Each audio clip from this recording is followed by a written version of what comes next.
মদিনার সাহাবীদের মধ্যে সবচাইতে গরীব সাহাবী ছিলেন সাইয়েদনা বেলাল রাদিয়াল্লাহু তাআলা আনহু। নিজের লজ্জাস্থান ঢাকার কাপড়টা ছাড়া তার কাছে দ্বিতীয় কোনো কাপড় ছিল না।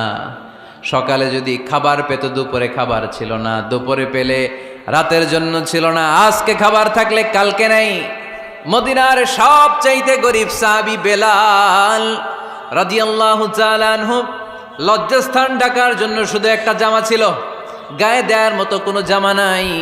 এই সাহাবীর মতো গরীব কোনো সাহাবী মদিনার জমিনে নাই। এই বেলাল রাদিয়াল্লাহু তাআলা আনহুকে বিশ্বনবী ডেকে বললেন, ইয়া বেলাল আনফিক ইয়া বেলাল লা তাখশা মিন যিল আরশি ইকলালা।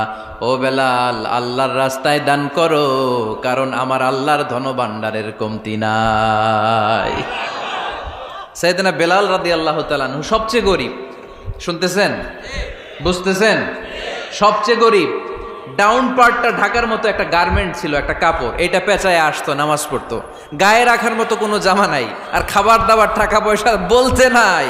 ওই সাহাবীরে বিষ্ণু ইসলাম বললেন, আনফিক বেলাল, বেলাল তুমিও দান করো, তুমিও দাও, দানের হাতকে প্রশস্ত করে দাও।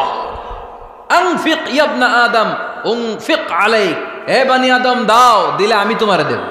কেজির এটা হুজুরে দিয়ে দিলাম, এরপরে কেউ আমার 20 কেজি দিলে ওইটা ধরবো, ওইটা আবার আরেকজনরে দিব, এরপরে আরেকজন 30 কেজি দিলে ওইটারে ধরবো।